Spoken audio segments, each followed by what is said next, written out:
चलिए students, coming up with again one of the most important topic in SBEC। ये आपके module 1 में एक सब्जेक्ट है, बड़ा स्कोरिंग चैप्टर है। चैप्टर नंबर 21 में 25 मार्क्स जो पार्ट सी कैरी करता है उसमें है चैप्टर नंबर 21। उसमें एक इंपॉर्टेंट टॉपिक है जिसे बोला गया है वाटरफॉल अरेंजमेंट। बेसिकली आज इस पर्टिकुलर लेक्चर में हम देखेंगे कि एक्चुअली में वाटरफॉल अरेंजमेंट होता क्या है।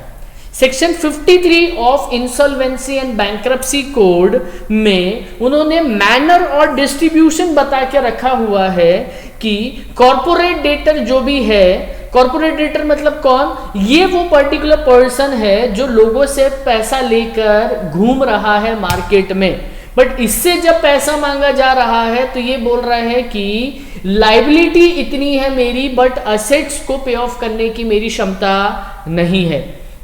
ये भाई साहब के अगेंस्ट में जब भी क्या किया जाता है, सेक्शन 53 को ध्यान में रखते हुए IBC में इसके लिए वाटरफॉल अरेंजमेंट बनाया गया है कि ये भाई साहब की अगर कल से असेट्स जो है वो बिकती है, सेल ऑफ की जाती है, तो लाइबिलिटीज का पे ऑफ किस मैनर में किया जाएगा। अगेन वाटरफॉल अरेंजमेंट क्या बताता है कि IBC के अंडर अगर किसी भी पर्टिकुलर पर्सन को, कॉर्पोरेट पर्सन को अगर क्या किया जा रहा है, लिक्विडेट किया जा रहा है, उसकी असेट्स मार्केट में सेल की जा रही है in order to repay his liabilities, तो वो पर्टिकुलर किस मैनर में किया जाएगा। चलो स्टार्ट करते हैं। Section 53 of IBC, section 53 of insolvency and bankruptcy code, ये मैनर बताता है कि किस तरीके से डिस्ट्रीब्यूशन ऑफ असेट्स किया जाएगा। कि कल से अगर कोई भी लिक्विडेशन होता है तो हम आपको एक ऑर्डर बताएंगे, एक अरेंजमेंट बताएंगे प्रायोरिटी वाइज कि सबसे पहले पेमेंट किसका किया जाएगा, उसके बाद पेमेंट किसका किया जाएगा, मतलब in what particular manner the liabilities of the person shall be made. Basically बच्चा इसकी जो बेसिक डेफिनेशन, स्पेसिफिक डेफिनेशन वो स्क्रीन पे अवेलेबल होगी आपके, देखिए फटाफट। इट इज एन अरेंजमेंट, ये वो अरेंजमेंट होता है determining the priority of distribution. सबसे इंपॉर्टेंट लाइन यही है, ये बताता है कि ये वो अरेंजमेंट है जिसमें क्या सेट की जाती है, प्रायोरिटी डिफाइन की जाती है। प्रायोरिटी मतलब कि भैया मैनर ऑफ पेमेंट किस तरीके से किया जाएगा। अरे बाबा लिस्ट है, अगर किसी के पैसे लेने के निकल रहे हैं तो सभी लाइन में खड़े हुए हैं कि भैया हमारे भी पैसे निकल रहे हैं, हमारे भी पैसे निकल रहे हैं, हमारे भी पैसे निकल रहे हैं, तो उनको जब लाइन में खड़ा किया जाता है कि एक लाइन में खड़े हो जाइए, हम आपका पेमेंट करने को तैयार हैं, हमने ये बंदे की असेट्स क्या कर दी है, बेच दी है, और उससे जितना पैसा आया है वो लाइन में खड़े होकर जितने भी लोग हैं उनको 1 बाय 1 क्या किया जाएगा, रीपेमेंट किया जाएगा। अब लाइन बनाइए, बट ये लाइन जो रहेगी ये हमारे हिसाब से बनाई जाएगी, मतलब कौन आगे खड़ा रहेगा, कौन step by step first, second, third, fourth position पे खड़ा रहेगा, ये पूरा की पूरा हमारा रहेगा टास्क। हम बताएंगे आपको कि किस पर्टिकुलर प्रायोरिटी बेसिस पर क्या किया जाएगा, पेमेंट किया जाएगा। Whereby the proceeds from the sale of liquidation, कि ये जो लिक्विडेशन हुआ है, जो हमने असेट्स बेची है कॉर्पोरेट डेटर की, उससे हम किस तरीके से पेमेंट करने वाले हैं। तो ये जो ऑर्डर ऑफ प्रायोरिटी होता है उसी को क्या बोला जाता है, वाटरफॉल अरेंजमेंट बोला जाता है। चलो फिर से फटाफट लर्न करने की कोशिश करते हैं। सेक्शन 53 ऑफ IBC क्या बोलता है बाबा, ये एक मैनर ऑफ डिस्ट्रीब्यूशन बताता है असेट्स का, जिसको देखते हुए क्या किया जाएगा, एक प्रायोरिटी सेट की जाएगी कि किन किन को पैसा दिया जाएगा और सबसे पहले किसको टिक लगाया जाएगा। एकदम शुद्ध हिंदी में अपन इसको समझने की कोशिश करें तो ये क्या होता है, ये लेनदार के घर के सामने खड़ी हुई एक लाइन है जिनको ये बोला जा रहा है कि आप क्या करेंगे, पेमेंट करेंगे। क्लियर है। अब ये पेमेंट करने पर तो लाइन में खड़े हो गए, बट इनका जो अरेंजमेंट होगा कि लाइन में आगे कौन आएगा और पीछे कौन खड़ा रहेगा, ये पूरा की पूरा कौन डिसाइड करेगा, ये आईबीसी का सेक्शन 53, और उसे इन्होंने क्या बोला है, वाटरफॉल अरेंजमेंट। तो ये वो अरेंजमेंट होता है जिसमें प्रायोरिटी ऑफ डिस्ट्रीब्यूशन डिटरमाइन किया जाता है, जहां पर proceeds from the sale of liquidation of assets, corporate debtor की जितनी भी असेट्स को लिक्विडेट किया गया है और उससे जो पैसा रिकवर हुआ है उसको क्या किया जाए, किस मैनर में डिस्ट्रीब्यूट किया जाए, ये डिटरमाइन किया जाता है। तो ये जो ऑर्डर ऑफ प्रायोरिटी है इसे बोला जाता है वाटरफॉल अरेंजमेंट। क्लियर है? अब इन्होंने पूरा की पूरा आपको क्या है प्रोसीजर बता के रखा हुआ है कि ये वाटरफॉल अरेंजमेंट में किस मैनर में डिस्ट्रीब्यूशन होगा। तो ये है manner of distribution. Manner of distribution क्या बोलता है, तो उन्होंने बोला मैनर ऑफ डिस्ट्रीब्यूशन में आपको मालूम पड़ेगा कि भैया किसको कैसे कैसे पैसा दिया जाएगा। सबसे पहले उन्होंने बोला हम हमारा खर्चा निकाल लें, इतना पूरा हमने असेट्स बेचा, ये किया, नाटक किया, पूरा केस को सुनाई की, सबसे पहला पैसा हम हमारी जेब भरेंगे। तो सबसे पहला उन्होंने बोला insolvency resolution process and liquidation cost, कि जो भी इंसॉल्वेंसी प्रोसेस की कॉस्ट लगी है और पर्सन को लिक्विडेट करने की जो भी क्या लगी है कॉस्टिंग लगी है, सबसे पहले उसको सेट ऑफ किया जाएगा। सबसे पहला कौन सा है, insolvency resolution process and liquidation cost. Second उन्होंने बोला वर्कमैन ड्यूज जितने भी हैं, कब तक के सर, अनलिमिटेड नहीं, अप टू 24 मंथ्स, मतलब जिस दिन आपके अगेंस्ट में क्या किया गया है, कॉर्पोरेट इंसॉल्वेंसी प्रोसेस जो है ये इनिशिएट की गई है, उसके पिछले खड़े होके उल्टा खड़े होके आप पिछले 24 महीने देखिए, उस 24 महीने में जितने भी सिक्योर्ड क्रेडिटर को और वर्कमैन ड्यू को, 24 महीने में वर्कमैन ड्यूज के जितने भी पैसे पेंडिंग अरियर निकल रहे हैं उसका पेमेंट किया जाएगा वेरी फर्स्ट, और साथ ही साथ इसी के साथ इक्वल फुटिंग प्रोवाइड की जाएगी सिक्योर्ड क्रेडिटर्स को। क्लियर? सबसे पहला क्या है, insolvency resolution process and liquidation cost. Second क्या है, workman dues up to 24 months, पिछले 24 महीने में जितने भी वर्कमैन के अरियर हैं वो, और इसी के साथ सेकेंड पॉइंट में इक्वल फुटिंग दी जाएगी सिक्योर्ड क्रेडिटर को। सर सिक्योर्ड क्रेडिटर क्या होता है, तो ये वो क्रेडिटर है जिसको आपने क्या करके रखा है, असेट्स सिक्योर्ड करके रखी है कि कल से अगर हम पैसा नहीं दे पाते हैं तो भैया ये हमारी असेट्स बेची जाए और इससे आपका पेमेंट किया जाए। क्लियर? थर्ड उन्होंने बोला wages and unpaid dues to employees, अगर एम्प्लॉय को कोई भी वेजेस या ड्यूज देने के बचे हुए हैं, कब के, तो उन्होंने बोला अप टू 12 मंथ्स तक के। आज खड़े होके पिछले 12 महीने देखिए, पिछले 12 महीने के जितने भी ड्यूज हैं वो सारे के सारे पेमेंट किया जाए।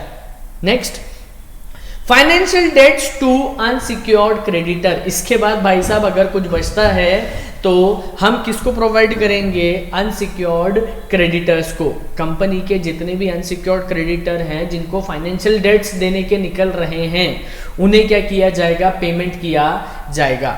Next is government dues up to 2 years। Government dues जितने भी है, मान लीजिए आपके इनकम टैक्स हैं, आपका प्रॉपर्टी टैक्स देने का निकल रहा है, बिजली के बिल बचे हुए हैं देने के, वाटर टैक्स बचा हुआ है, तो ये जितने भी आपके सरकारी ड्यूज निकल रहे हैं वो भी आपको अप टू 2 years तक के क्या करना पड़ेंगे, पेमेंट करना पड़ेंगे। इसके बाद जितने भी आपके रिमेनिंग ड्यूज हैं, छोटे मोटे सन्ड्री ड्यूज या फिर कोई भी लमसम ड्यूज है, उसका पेमेंट कर दीजिए। फिर कुछ अगर बचता है तो वो सबसे पहले किसको दिया जाएगा, प्रेफरेंस शेयर होल्डर। नाम में मेरे क्या है, प्रेफरेंस है, तो बोले प्रेफरेंस काय में मिलेगा आपको, preference at the time of payment of dividend, और दूसरा वाला जहां पे यूज किया जा रहा है preference at the time of winding up of the company of payment, कि भैया अगर कल से कंपनी बंद हो रही है, लिक्विडेट हो रही है, तो रीपेमेंट के टाइम पर इक्विटी शेयर होल्डर से पहले पैसा किसको दिया जाएगा, प्रेफरेंस शेयर होल्डर को। अगर कंपनी ने sir equity share preference share holders को प्रेफरेंस शेयर्स ही इशू नहीं करके रखे हैं तो उसके लिए उन्होंने पॉइंट लगाया है इफ एनी, अगर नहीं है तो shift down to next point, equity shareholder. Clear है? नेक्स्ट उन्होंने बोला any other partners as the case may be. इसके अलावा अगर कोई भी पेमेंट है आपके, सॉरी गलती हो गई, any other payments, any other payments as the case may be. इसके अलावा अगर कोई भी पेमेंट आपका बचा हुआ है तो उसका भी आप क्या करेंगे, पेमेंट कर देंगे। चलो फटाफट अपन एक बार डिस्कस कर लेते हैं। वाटरफॉल अरेंजमेंट मतलब क्या होता है? ये वो अरेंजमेंट होता है जो कहां पर दिया हुआ है, section 53 of IBC, insolvency and bankruptcy code में सेक्शन 53 में जो डिफाइन किया हुआ है वो है waterfall arrangement. It is the manner of distribution of assets in case of liquidation, कि कल से अगर लिक्विडेशन होता है तो हम आपको एक ऑर्डर बता रहे हैं, इसी ऑर्डर में क्या किया जाएगा, प्रायोरिटी ऑफ डिस्ट्रीब्यूशन किया जाएगा।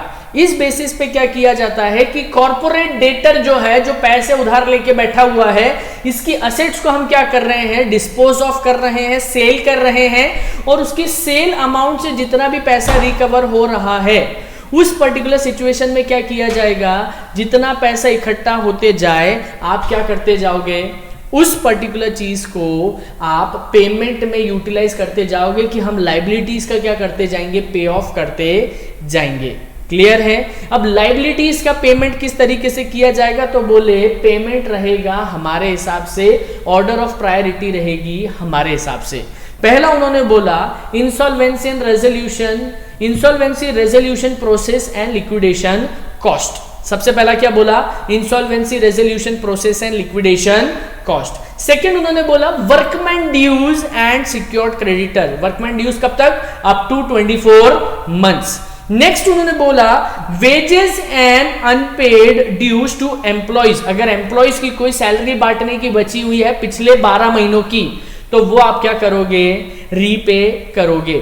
Next is financial debts to unsecured creditor, unsecured creditors जितने भी है उनका अगर जितना भी फाइनेंशियल डेट्स है आप उसको क्या करोगे, रीपेमेंट करोगे।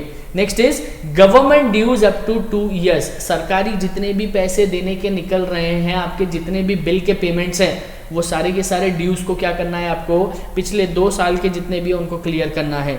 इसके अलावा अगर कोई भी ड्यूज बचे हुए हैं तो पहले ड्यूज क्लियर करिए, फिर अगर कुछ पैसा बच जाता है तो सबसे पहली प्रायोरिटी प्रेफरेंस शेयर होल्डर को, अगर कंपनी ने प्रेफरेंस शेयर होल्डर इशू नहीं किए हैं, प्रेफरेंस शेयर्स इशू नहीं किए हैं तो सीधे एनी रिमेनिंग ड्यूज के बाद आ जाएंगे अपन इक्विटी शेयर होल्डर्स पे, और इक्विटी शेयर होल्डर के बाद किसी और पेमेंट्स को अगर देने का बच रहा है तो वो भाई साहब क्या कर दिए जाएंगे, उस पैसे से उन भाई साहब को पेमेंट कर दिया जाएगा, उन पार्टीज को पेमेंट कर दिया जाएगा। इसे बोला जा सकता है कि this is a drop down list. सबसे पहले आप जाइए प्रोसेस कॉस्ट पर। सेकेंड उन्होंने बोला आपकी वर्कमैन ड्यूज जो पिछले 24 महीने की है और सिक्योर्ड क्रेडिटर के ड्यूज। तीसरा उन्होंने बोला wages and unpaid dues to employees up to 12 months. Fourth उन्होंने बोला कि financial debt to unsecured creditors जो भी है वो उसका पेमेंट किया जाएगा। फिफ्थ उन्होंने समझाया कि government dues up to 2 years जितने भी है उसका पेमेंट किया जाए। सिक्स्थ उन्होंने समझाया जितने भी रिमेनिंग ड्यूज है इनके अलावा उसका पेमेंट कर दीजिए। फिर आते हैं कंपनी के इंटरनल पार्ट पे कि जितने भी आपके प्रेफरेंस शेयर होल्डर है 7th नंबर पे उनका पेमेंट कर दीजिए। इक्विटी शेयर होल्डर्स पे शिफ्ट हो जाइए। इसके अलावा किसी और के अगर किसी भी तरीके का पेमेंट निकल रहा है तो पॉइंट नंबर 9 में आप उसको क्या कर लीजिए, इंक्लूड कर लीजिए। तो waterfall arrangement basically is divided into 9 drop down list. Clear है बाबा? 9 ड्रॉप डाउन लिस्ट में आपका वाटरफॉल अरेंजमेंट क्या है, फॉल करता है। सबसे पहला फिर से रिवाइज करो फटाफट, insolvency process cost, insolvency resolution process and liquidation cost, workman dues up to 24 months and secured creditor. Third उन्होंने बोला wages and unpaid dues to employees up to 12 months. Fourth उन्होंने बोला financial debts to unsecured creditor. Fifth पे ये लिया है government dues up to 2 years. Sixth पे लिया है ये एनी रिमेनिंग ड्यूज। सेवेंथ पे ये लिया है कि भाई हमारे प्रेफरेंस शेयर होल्डर जो है उनका पेमेंट किया जाए। सेवेंथ पे ये लिया है, एट्थ पे ये लिया है अपने equity share holders. And last इन्होंने बोला इसके अलावा भी अगर कोई पेमेंट बचा हुआ है एनी अदर केस में तो उसका भी क्या किया जाए, पेमेंट किया जाए। आई होप बच्चा आपको समझ में आया होगा। Student this topic is very important from the point of exam और ये फ्रीक्वेंटली एग्जाम में पूछा जा सकता है। चलिए, थैंक यू सो मच। मिलते हैं हम नए टॉपिक के साथ नेक्स्ट लेक्चर में।